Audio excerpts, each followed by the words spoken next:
La logística y gestión de suministros en el sector salud.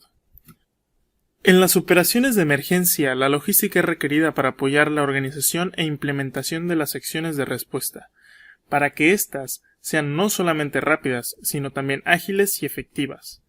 La movilización del personal, del equipo y del material necesario para el trabajo de organizaciones que brindan asistencia, y hasta las actividades relacionadas con la evaluación de heridos o la reubicación de poblaciones afectadas por el desastre requieren de un sistema logístico para ser llevadas a cabo eficientemente. Bueno, ahora vamos a hablar sobre las características de los suministros. Lo primero en la lista son los suministros de emergencia. Los suministros humanitarios o de emergencia son los productos, materiales y equipos utilizados por las organizaciones para la atención de los desastres, así como los requeridos para la atención de las necesidades de la población afectada. Estos suministros son de una amplísima gama, que incluye desde productos y materiales para uso y consumo de la población, tales como los medicamentos, alimentos, enseres domésticos, vestimentas, etc., hasta aquellos requeridos por las organizaciones para brindar asistencia, tales como los grupos electrógenos, equipos de rescate, materiales de construcción, herramientas, entre otros. Como se ha mencionado anteriormente, estos suministros tienen procedencias diversas. Algunos son adquiridos o canalizados por las propias organizaciones respondiendo a las necesidades determinadas en el terreno, pero la gran mayoría son el producto de la solidaridad espontánea de la comunidad nacional e internacional. De manera que, desde la óptica de su origen, los suministros pueden ser de dos tipos: los solicitados o adquiridos por las organizaciones de acuerdo a su tipo de intervención y necesidades, los cuales independientemente de su pertenencia o no, son manejados generalmente por las propias instituciones que los gestionan, las cuales conocen sus contenidos y les asignan un destino específico. 2. Los procedentes de la solidaridad, sea nacional e internacional, y que no necesariamente corresponden a las necesidades que se enfrentan. Con frecuencia, no tienen un destinatario específico y su manejo cae bajo la responsabilidad de las autoridades nacionales a cargo de la emergencia, quienes tienen que empezar por identificar el tipo de producto, sus características y condiciones y, si finalmente son utilizables, determinarles un uso y destino, así como la coordinación de su envío. Estos suministros están categorizados de la siguiente manera: medicamentos, agua y saneamiento ambiental, salud, pero es importante mencionar la diferencia entre medicamentos y salud. La categoría salud se refiere a los no farmacéuticos destinados a las actividades que ahí se realizan, tales como materiales e instrumentos de cirugía, materiales de laboratorio, rayos X, jeringas, entre otros. Alimentos y bebidas, albergue, vivienda, electricidad, construcción. Logística, necesidades personales y recursos humanos. Obviamente las personas que toman parte de las actividades de asistencia no pueden ser consideradas suministros, pero su participación en las operaciones humanitarias conlleva una serie de necesidades y servicios. Bajo la categoría no clasificados se registran los suministros vencidos, desconocidos, inútiles, en malas condiciones o demasiado mezclados como para ser clasificados durante la fase crítica de la emergencia. En el último punto de las características de los suministros son los materiales hospitalarios, que son de suma importancia dentro del sector, y podemos clasificarlos en dos tipos: peligrosos y especializados. Los materiales peligrosos son aquellos que, aunque son útiles para las actividades humanas, por su composición química podrían representar un peligro para las personas y su entorno.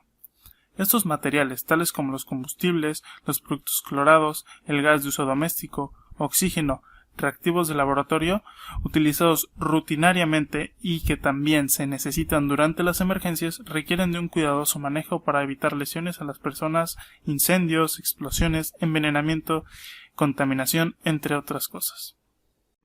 Con mucha frecuencia se requerirán materiales que no necesariamente llegarán con donaciones individuales, y las instituciones deberán adquirirlos o bien recurrir a otras organizaciones internacionales que podrían contar con ellos u orientar sobre dónde y cómo conseguirlos.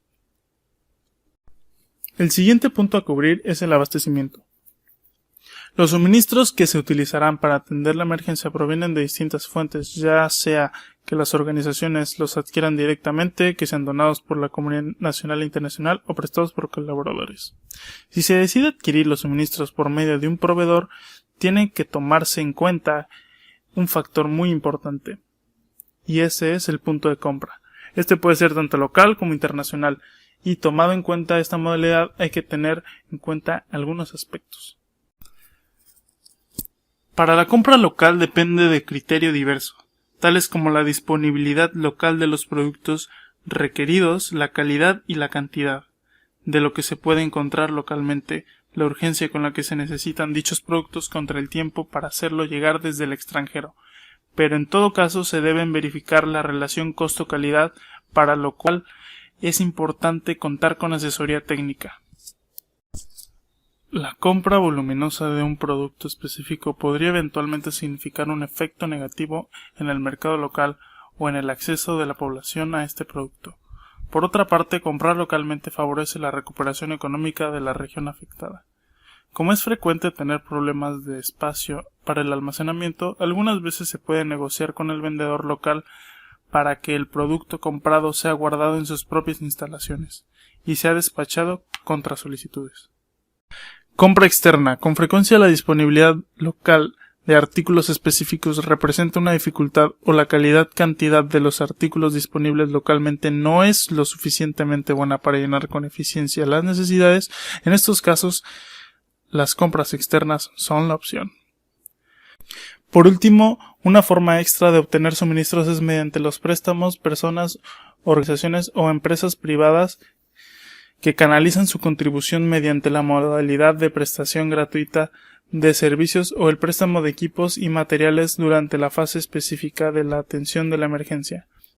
Una manera de facilitar la tarea y evitar las complicaciones adicionales a quienes deben recibir los suministros en el terreno es preparando adecuadamente los paquetes y la carga mediante un sistema estandarizado, y para aplicar los conceptos de asistencia eficaz se debe evitar el envío de material que no ha sido solicitado. Parte de la preparación de los envíos es el empaque e identificación de la carga. Para facilitar la identificación de los contenidos se puede marcar los bultos aplicando el sistema de símbolos y colores que algunas organizaciones internacionales utilizan según las diferentes categorías y artículos. Nunca enviar productos de cuya calidad o estado no haya seguridad. Evitar igualmente el envío de productos cuya fecha de vencimiento es muy próxima, excepto en los casos de pronto uso o distribución. Cada bulto debe estar claramente rotulado con contenido, lugar de destino, nombre, dirección, teléfono de destinatario, nombre, dirección y teléfono de remitente, cualquier característica específica o cuidado que requiera la carga. Los bultos pertenecientes a un mismo lote deben ser numerados con el número en particular relacionado a la cantidad total de bultos. Por ejemplo, esto facilita la verificación y seguimiento de la cantidad de bultos en los puntos de recepción. Algo que también se debe considerar al momento de los envíos es el volumen, peso y tamaño de los bultos. Por lo general, en los puntos de llegada en el terreno no hay maquinaria para carga y descarga, lo cual tiene que hacerse a mano, razón por la cual se debe de hacer el esfuerzo para preparar los bultos de una manera que se faciliten estas maniobras. En principio, el peso y tamaño y la forma de los bultos debe ser tal que se pueda manipular solo por una persona. Para el peso ideal de los bultos debe estar en un rango de 25 kilogramos a 50 kilogramos. En el volumen debe ser tal que permita la manipulación manual. Puede ser que su peso sea adecuado, pero que sea tan grande que se haga muy difícil su movilización. La forma. Los bultos deben de ser lo más simétricos posible para facilitar su manipulación y movilización por parte de las personas y evitar empaques redondos o amorfos.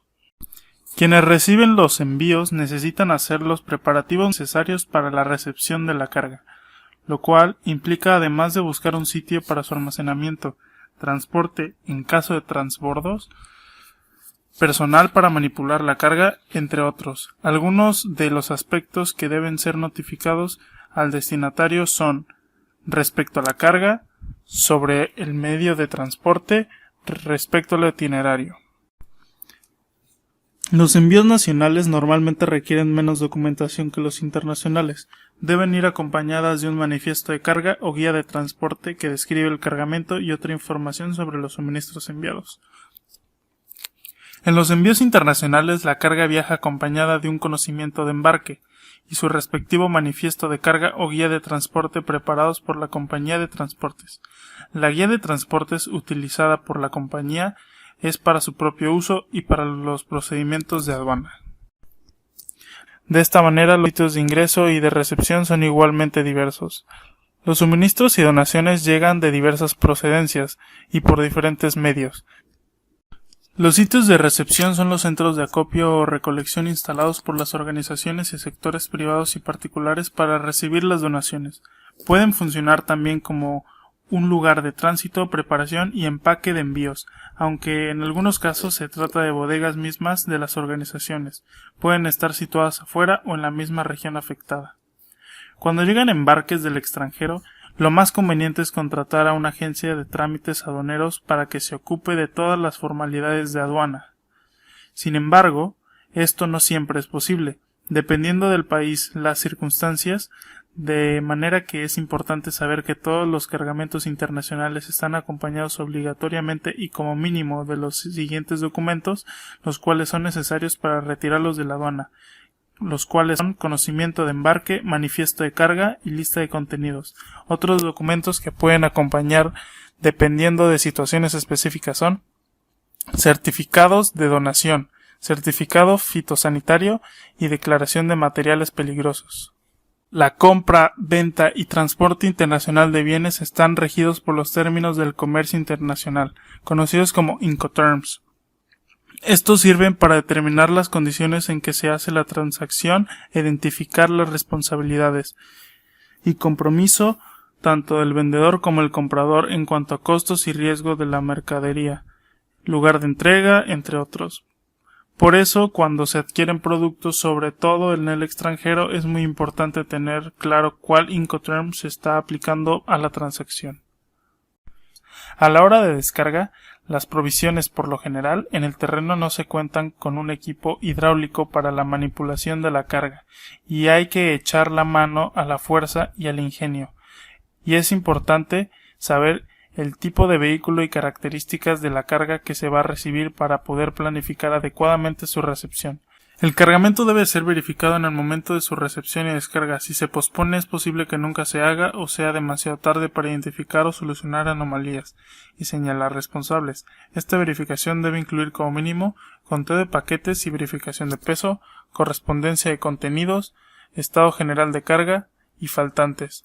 Cuando lleguen los embarques locales o internacionales, el receptor debe confirmar su recepción lo más pronto posible al remitente. Posteriormente, y luego de la verificación, le brindará detalles del arribo de la carga en términos de estado y contenidos.